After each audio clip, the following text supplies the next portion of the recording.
한자 이야기, 낱말 이야기 703번째 시간입니다. 이번 시간은 잡동산이라는 낱말 한번 살펴보겠습니다. 잡동산이 한자인 것 같기도 하고 한자 아닌 것 같기도 합니다. 그렇죠? 네, 잡동산이. 이거 보니까 우리가 집안에 잡동산이를 정리를 한다 이런 얘기를 많이 하죠.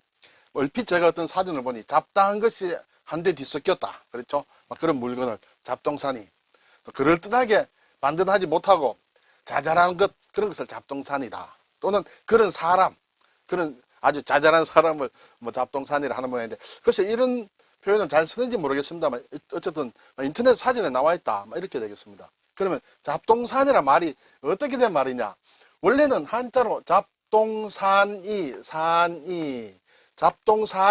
잡동산이로 바뀌었다. 잡동은 그대로 있고 산이가 산이로 바뀌었다. 이렇게 해서 우리가 사전에 나와 있습니다.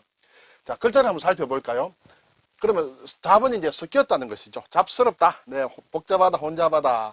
오디자에 모일 집자입니다. 옛 글자는 이것인데 이 부분이 오디자예요. 네, 오디자가 이렇게 일단 모양을 좀 바뀌었다. 그리고 새추자와 나무모 이렇게 합쳐서 이게 이제 모일 집이 되죠. 그럼 두 개가 합치면서 나무목이 왼쪽으로 왔다. 네, 그래가지고 이제 이런 글자가 되었다. 이렇게 되겠습니다. 그래서 막 잡다하게 섞여 있다. 무엇이 이렇게 섞여 있느냐? 사실은 옷에 물감을 들일 때 여러 가지 색으로 해서 물감을 들인 그런 것을 얘기한다. 이렇게 되겠습니다. 어쨌든 잡이다.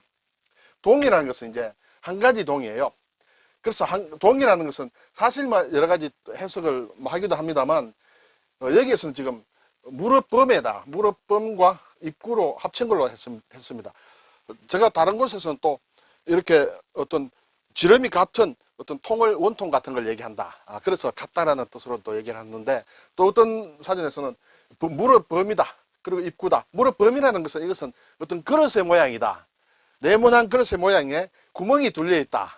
그래서 동이다. 이렇게 얘기를 하기도 합니다. 그래서 이런 글자가 이 글자가 이제 이렇게 변해서 한 가지 동이다. 네, 구멍이 하나 있으므로 구멍으로 어떤 구멍의 크기가 같다든지 그것으로 한 곳으로 나온다든지 뭐가 이렇게 될 수 있겠죠. 그리고 이제 흩틀산은 좀 복잡하죠. 흩틀산. 이 글자 자체는 어떻게 인터넷이나 사진은 잘 안 나옵니다. 이것은 이제 칠복이죠. 칠복과 이것이 했다. 이것은 사실은 6달을이 있습니다. 6달을 아래. 6달을 있고 위에 좀 잘 서지 않는 이런 자재는 나오지 않는 글자예요. 이것은 어떤 힘줄이 붙은 고기 모양이다. 이렇게 보기도 합니다. 그리고 어떤 경우에는 이것이 이제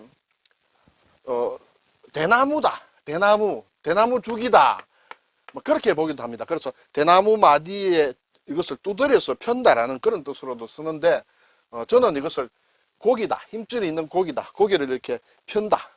우리가 돈가스 만드는 정육점에 가서 돈가스 고기 좀 해주세요 할 때 이렇게 두드리죠. 쇠망치로. 그런 모양이다. 어쨌든 그래서 이렇게 흩어진다. 그런 뜻이 되겠죠. 자, 다른 이자는 이렇게 밭전자와 한 가지 공 이렇게 되겠습니다. 자, 이것이 어떻게 다르다는 뜻으로 쓰이느냐? 사실은 밭전자라는 게 모양만 이렇다 뿐이지 원래는 이런 것이에요. 얼굴이다. 어떤 얼굴의 모양이다. 무엇이냐? 귀신 귀자 보면 이런 모양이 있죠. 네, 이것처럼 귀신의 얼굴 같은 가면을 이렇게 얼굴에 손으로 양손으로 이렇게 쓰고 있다. 그러면 다르게 보이죠. 원래 사람이 아니라 가면을 썼기 때문에 다르게 보인다 해서 다를이다 이렇게 보고 있습니다. 그래서 잡동산이에서 잡동산이로 이렇게 말이 바뀐 것이다 이렇게 되겠죠. 자, 사전을 한번 보겠습니다. 앞에서도 제가 잠깐 말씀드렸는데 잡동산이는 이렇게 바뀌었다. 그리고 별 소용없는 것들로 마구 뒤섞인 온갖 물건을 잡동산이라 한다. 그렇죠. 어떻게 한자를 모르더라도 우리 초등학생도 잡동사니 하면 자질구레한 물건이라는 것은 알긴 압니다. 네, 어쨌든 이러한 글자를 가지고 만들어진 것이다. 그래서 앞에 말씀드렸는데 잡다한 것들이 한데 뒤섞인 상태다. 그럴듯하게 반듯하지 못하고 자잘한 일이다. 또는 그런 사람을 잡동산이라고 한다. 이렇게 되겠습니다. 자, 그러면 이것은 어디서 유래가 했느냐? 사실은 책 이름에서 유래했습니다. 잡동산이라는 책이 있다. 누구냐? 조선 후기에 안정복 선생이 쓴 잡동산이다. 이렇게 되겠습니다. 안정복 선생은 사실은 우리 학교에서 배우는데 동사강목이라는 어떤 게 역사책이랄까요? 이런 제대로 된 책도 썼습니다만 이 잡동사니는 좀 잡기의 하나다. 뭐 잡스러운 거 아무거나 이렇게 모은 그런 것이다. 그래서 편찬한 것이다. 잡기의 형태를 빌려온 책인데 구체적인 체계가 없다. 막 모았다. 이렇게 되겠죠. 그래서 총 53책에 좀 뭐 미완성이다. 막 이렇게 얘기도 합니다. 내용은 보면 뭐 중국의 역사나 또는 우리나라의 역사 그리고 육아 여러 서적을 인용해서 서술을 했다. 그래서 항목이 난잡하고 내용의 구분이 좀 혼동되어 있다. 이렇게 됐습니다. 그래서 안정복 선생은 제대로 된 책도 썼지만은 어느 날 집에서 이제 퇴마루에 있는데 그 하인들이 이렇게 얘기를 하는 것을 가만히 들어보니까 참 시시콜콜한 잡다한 얘기인데 굉장히 재미있단 말이에요. 그래서 야 이렇게 뭐 딱딱한 역사나 실학이나 이러한 내용보다도 좀 재미있는 얘기를 가지고 책을 한번 만들어 보자 해서 만든 것이 이 잡동사니다. 그래서 본인도 이제 그렇게 제목을 붙였다. 이렇게 되겠죠. 자, 이것을 잡동사니 들으면 저는 사실 좀 그래요. 골동품이라는 생각이 드는데, 물론 골동품과 잡동사니는 다릅니다. 제가 골동품은 예전에 한번 설명을 드렸습니다만, 다시 한번 보면 오래되고 희귀한 세간이나 미술품이다. 이렇게 되겠죠. 그리고 오래만 되었을 뿐이지, 시대 감각을 잃은 무딘 사람이나 그런 물건을 비유적으로 이러는 것이다. 단지 오래만 되었을 뿐이지, 그래서 뭐 다른 어떤 가치가 별로 없는 물건이나 사람도 골동품이라 한다. 이 동자가 무거운 중자 위에 이제 풀초가 있죠. 이것은 감독한다는 뜻이에요, 사실은. 여기서는 설명을 드리지 않겠습니다만 골동품이다. 그래서 잡동사니도 좀 자질구레한 것, 물론 골동품은 자질구레한 것 중에서도 가치가 상당히 나가는 것도 많이 있죠. 하지만 잡동사니 안에서 골동품을 찾아낼 수도 있고 골동품이 잡동사니로 될 수도 있고 막 그렇게 해서 제가 한번 가져와 봤습니다. 골동반이다. 밥을 뜻하는 반이다 하면 비빔밥을 얘기한다. 그렇죠?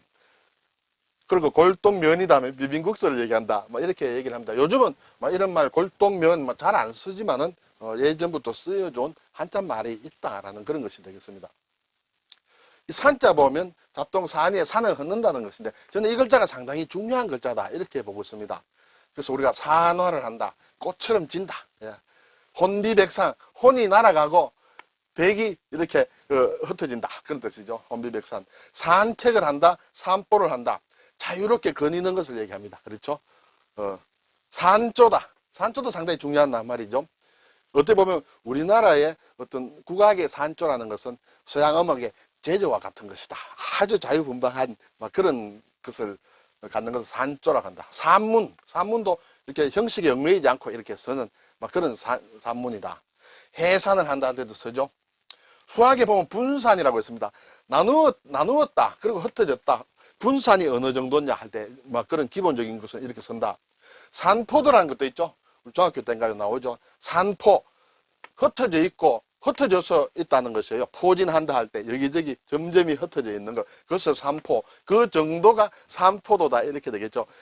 어떤 뭐랄까요. 도수 분포를 할 때 이렇게 도수들이 어느 정도로 이렇게 흩어져 있느냐는 것을 가리는 게 산포도다. 한자를 모르면 산에서 나는 포도인가 이렇게 생각할 수도 있겠죠.